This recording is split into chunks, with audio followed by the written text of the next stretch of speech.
Wars Delusions of Granular is recorded before the awakening of a live studio audience. Hello there, I almost didn't see you. I am Sheev Shinder, recording this from some hidden base somewhere. For those of you not familiar with me, I've written book reviews on this site. In the latest news, you can find all of my Steviews, Sheeviews, whatever you want to call them. Or you could use a search engine. Type in SWDOG, SWDog. You're bound to find something. You could read stuff and listen to stuff at the same time. So, I'm a new host, but not a new Ron. He and JP still exist, and we just decided to expand this universe a bit. All of those other episodes are still canon, don't worry. It's true. All of it. The rumors, lies, and innuendos, they're real, and they're fantastic. It's all one big picture. Everything is connected. So here, we're talking about literature. Finn, Rey, and Poe. But neither Huckleberry Finn, nor Del Rey, nor Edgar Allan Poe, mind you. We talk about Star Wars literature here. A new film with sufficient funding came out a few weeks ago. Maybe you've seen it, but we're not focusing on The Force Awakens in this episode. We're talking about an anthology. No, not Rogue One. An anthology book by Greg Rucka called Before the Awakening. Of course, being a lead-in to The Force Awakens. Admittedly, the title could be more creative, but I don't know, that's just me.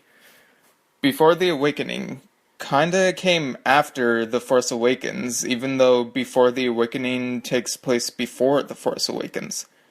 There was a red carpet premiere on the 14th, and general audiences in the US at least saw it the night of the 17th. And this book came out the 18th. When it was first announced, I thought it was weird that it wasn't being released at least a week prior to the film, and I wondered about which order I should experience these stories in. I reached out to Greg Rucka on Twitter and asked him about this. He suggested watching the film first, since a book, according to him, has minor spoilers. So, that's what I did. I watched the movie, I've seen it twice thus far, and I'm going to read this book.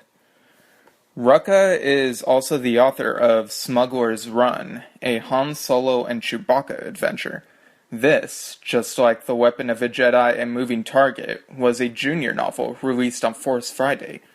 While those had the Journey to Star Wars The Force Awakens label on them, this anthology strangely does not have that label, despite seeming to be more tightly connected to the film. Amazon says that the junior novels are targeted at ages 10 to 14, whereas Before the Awakening is listed as being aimed at ages 8 to 12. But you don't need to be in the suggested age range to have fun with these Star Wars stories. Some people have said that they don't watch The Clone Wars, saying that it's a kids' show. I feel that Rebels being on Disney XD seems more like a kids' show because of the demographic they're aware of, but even then you don't need to be a kid to watch an animated Star Wars show and enjoy it. You can be an adult, have fun with it, and still critique it. Like here at Delusions of Granular, where we get delusional, wait, that's not right. We get granular. Talking Star Wars without hating on the people who feel things about Star Wars. Or something. I've not read this book yet, but let's just get into what I expect, and then I'll stop recording, and then you will hear my thoughts after having read this book. The illustrator is Phil Noto, who did the artwork for the 3 junior novels. They were these black and white illustrations, or grayscale illustrations, and the red objects were the only things in color. He was also a penciler and cover artist for Jerry Dugan's recent Chewbacca comics. Though those were all in color, I expect the illustrations in Before the Awakening to be in the vein of what we saw in the junior novels. This anthology contains 3 stories about Finn, Rey, and Poe Dameron in that order. Though I do not expect anything about Finn's family or Rey's lineage to be revealed, I'm sure that Poe's parents will be mentioned, since Rucka also wrote the Shattered Empire comics. Of course, Finn is FN-2187, and in this, since he receives his nickname in the film. What's interesting is that the description says that Rey is a scavenger who calls herself Rey, which is different from saying a pilot named Poe Dameron, as it says here. Is Rey not her real name? I like to think that her name is Del Rey, like the company that publishes the adult Star Wars novels. She'd also have the same initials as Daisy Ridley, so there's that. So it's my headcanon unless they tell me otherwise. So I'm hoping that we'll see Finn's sanitation duty, training, and interactions with other stormtroopers. Maybe even more info on the ones he interacts with in the film. Maybe Rey will be doing some scavenging and interacting with Uncle Plutt on Jakku. And maybe Leia will be mentoring Poe as he goes on some sort of resistance mission. Today is the last day of 2015, and those are my expectations for Before the Awakening before 2016. Again, this is me before the Awakening, and you'll hear me after Before the Awakening. See you on the other side.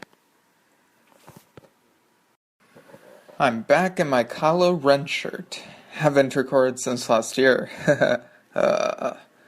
In the days since this year commenced, I've gotten the book, gotten through it, and I was very satisfied. So, you heard me before the Awakening, and now you're hearing me after Before the Awakening. This bit I'm doing is a gimmick. Deal with it. Going in, I was worried that the 3 stories would feel too short, but they each seemed like an appropriate length. I wasn't left thinking, this should have been 3 books, like the one centered on Han, Luke, and Leia. I love it more than any of those 3 books, to be honest. Part of it may be due to the fact that this focuses on the newer characters, but I was also entertained by the stories as well.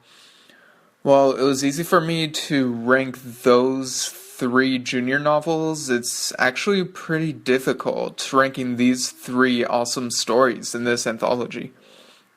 And I gotta say, this should have been released prior to The Force Awakens. Both times I've watched the movie were before I read this book, and even though I haven't rewatched it since, I already know that this enhances the film. Viewers were so critical about how Finn and Rey were able to do things so easily, but the events in their stories here make those criticisms really invalid. Rucka mentioned minor spoilers, but there weren't really any spoilers regarding any major twists in the movie.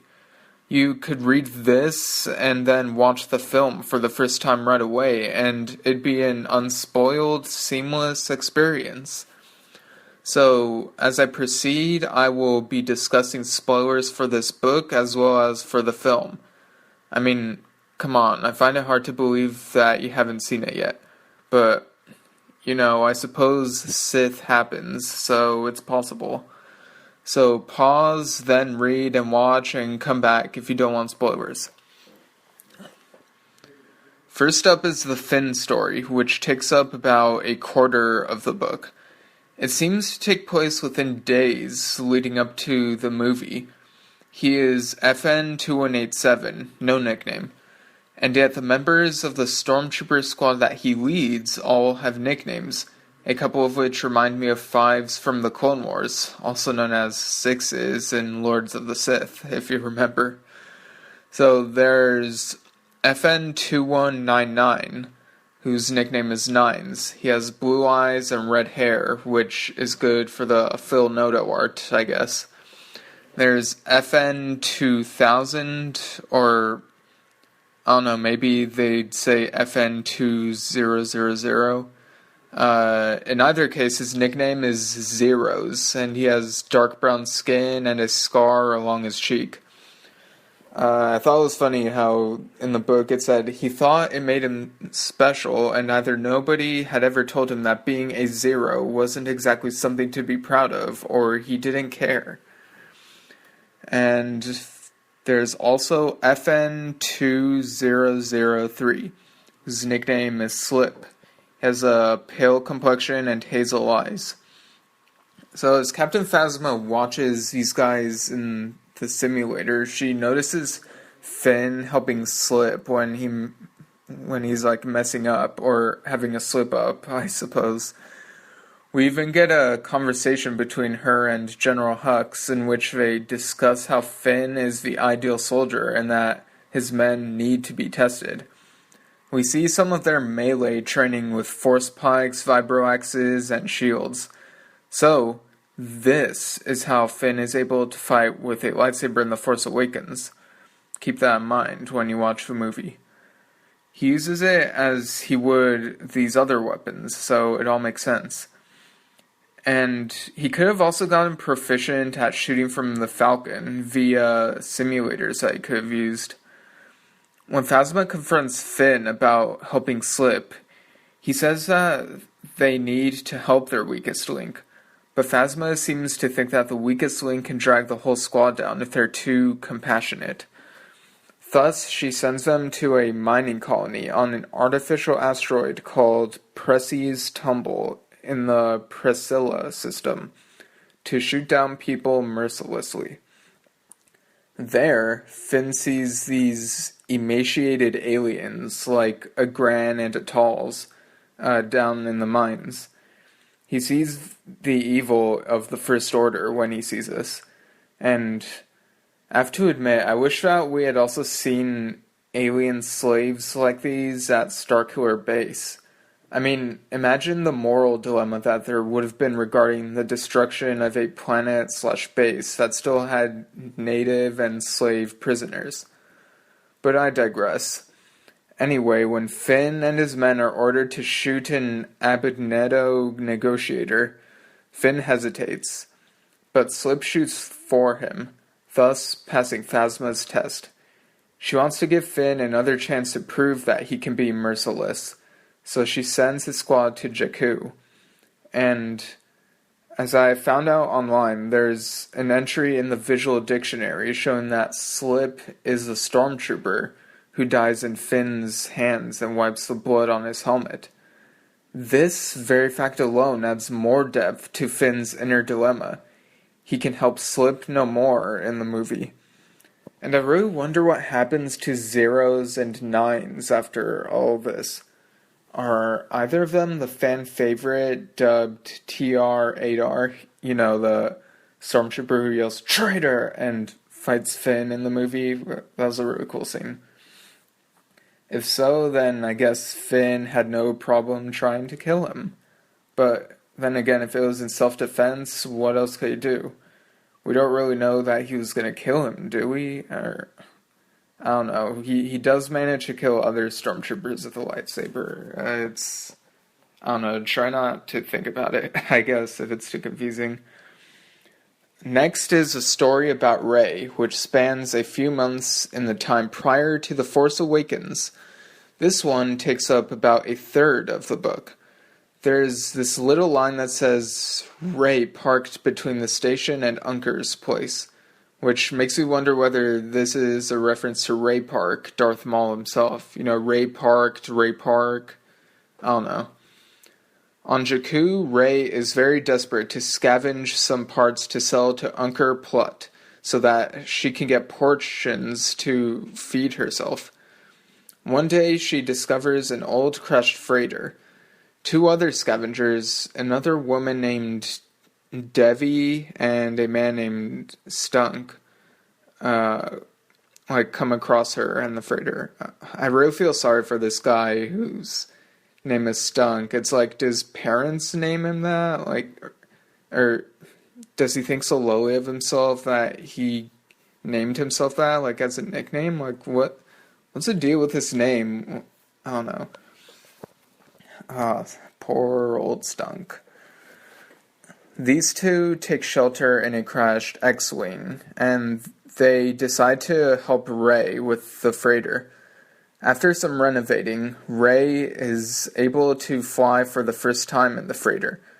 She doesn't go into space, but she flies the ship often enough to have some experience by the time that she flies the Falcon in the film. And she has gone through flight simulations on a computer. So, again, things don't happen too easily for Rey in the movie. Later, the freighter... is approached by Tito's. Now, you may remember the short character riding a Lugabeast in the movie, the one that gets BB-8 caught in a net. Rey says, "That's just Tito, he has no respect for anything." Well, apparently, Tito is not just an individual's name, it's also the name of the species. This cultural aspect reminds me of the Marklar from South Park, as well as Kosh from Babylon 5. The Titos try to scavenge the ship, but Devi and Stunk fire at them, scaring them away. I feel like this experience appropriately makes Rey's confrontation with Tito in the movie feel more intense and personal.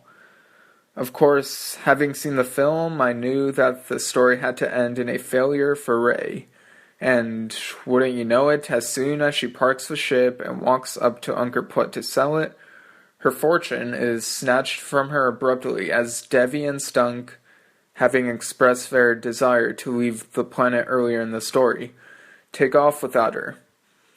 Even knowing where Rey ends up, I couldn't help but feel sorry for what had happened to her. After all that hard work, you know? And this is when she wishes that she could leave, but remains committed to waiting for her parents, whose identities we have yet to learn. No surprise there. And between this and the film, she's stuck just using flight simulators, but it doesn't feel the same. So, again, that ending, just all the feels, I almost, it was intense.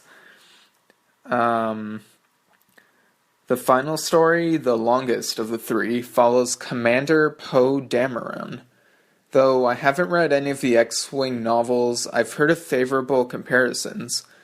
As expected, Rucka came full circle, mentioning his parents Kes Dameron and Shara Bay, as Poe reminisces about what he's heard from them regarding the Galactic Civil War, particularly the Battle of Endor. Shara's mission in the final issue of Shattered Empire took place 3 months after that battle, and this story says that both she and Kes left the rebellion military 6 months after the Battle of Endor. So it sounds like they thought about their decision for some time before going through with it and settling on Yavin 4 with Poe. Makes sense, isn't really contradictory. What really pops out at me, though, is the brief mention of Poe's dying mother. How his mother Shara died when he was 9, so 7 years after the Battle of Endor. But it's not really detailed, it's just sort of mentioned that she passed away, and I'm left wondering, how did Shara die? Does Rucka have another story up his sleeve? Is Kes still alive? But anyway, Poe does come across as an interesting character. He is the leader of Rapier Squadron, rapier being a type of sword used in fencing. And he is a bit of a maverick, going against orders to fight going against orders so that he can fight First Order TIE fighters. His actions capture the attention of Leia, who says, "Don't be deceived, Poe, I'm not a legend." After this, it says, Poe grinned and shook his head. I'd do the same, seeing this as a reference to Legends, possibly. I don't know, I thought it was kind of funny. Leia is now a general of the Resistance. We hear that the Resistance is a splinter of the New Republic that fights the First Order despite the government not believing that much attention needs to be given to that threat. She asks Poe if he wants to join, and he is eager to sign up right away. Over the next few months, Poe gets more familiar with the Resistance. We also get mentions of Akbar and see Major Emat from Smuggler's Run. I suspect that the prologue and epilogue for movie Target take place during this time. Poe is assigned a mission, Operation Saber Strike. It's a really cool name in my opinion. His mission is to steal a yacht called the Hevurion Grace. I think that's how it's pronounced. Kind of reminds me of Lando stealing Palpatine's yacht in the Lando miniseries. Anyway, the yacht in this story belongs to First Order sympathizer Senator Keentor.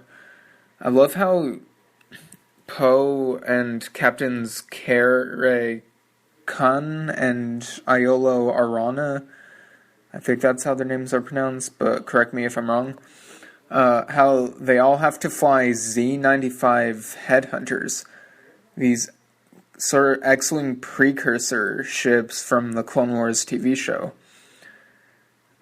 Because they can't use normal New Republic X-Wings, otherwise it wouldn't be a covert operation.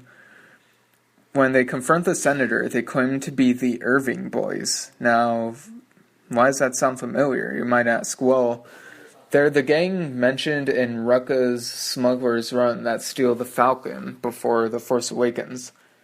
So that was a nice little reference, I guess. They bring the yacht to the Resistance, and Poe has a nice little discussion with Leia about his parents, saying, "They used to say, until the rebellion, they said you could see hopelessness in the eyes of everyone you met." After C-3PO examines the nav computer, Leia tells Poe that the First Order is trying to solve a puzzle, of course alluding to the map in the film. Leia says that they need to find Lor San Tekka, who is Max von Sydow's character in the beginning of the film. The story ends with Leia saying, "I'm hoping Lor San Tekka knows where to find my brother, Poe, and Luke Skywalker may be the only hope we have left." This feels like a really cool echo to Kenobi being Leia's only hope decades prior in Episode 4. So, imagine reading all of this before seeing the movie for the first time. It all works as a great prelude.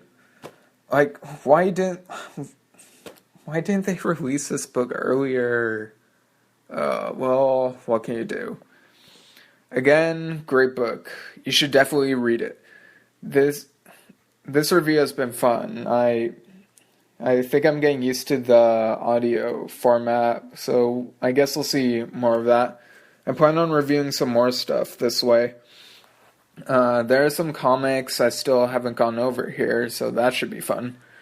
So until next time, you can give us feedback, and who knows, it might end up on the show. So, folks, go to delusionsofgranular.com/facebook.swdog77, where it'll say page not found, but you can still click on contact and see the phone number there. 651-337-9364, or email swdog77@gmail.com, or just talk to us on Facebook or the Twitter page. The username for the latter is swdog77, so swdog77. There's another older, unrelated Twitter handle that's just swdog, and it says it belongs to someone named Steven. His only tweet says, "watching Fox News," which is ironic given recent events regarding The Force Awakens. But accept no imposters, it's swdog77, the true Delusions of Granular Twitter page. And I think Stitcher is a thing as well. I really don't know much about it. It sounds pretty scary, but if you're brave enough, find us on Stitcher. You can also review Delusions of Granular on iTunes. Maybe I should review this podcast on iTunes and I'm not busy reviewing these books. So until next time, stay granular, and may the Force be with you all.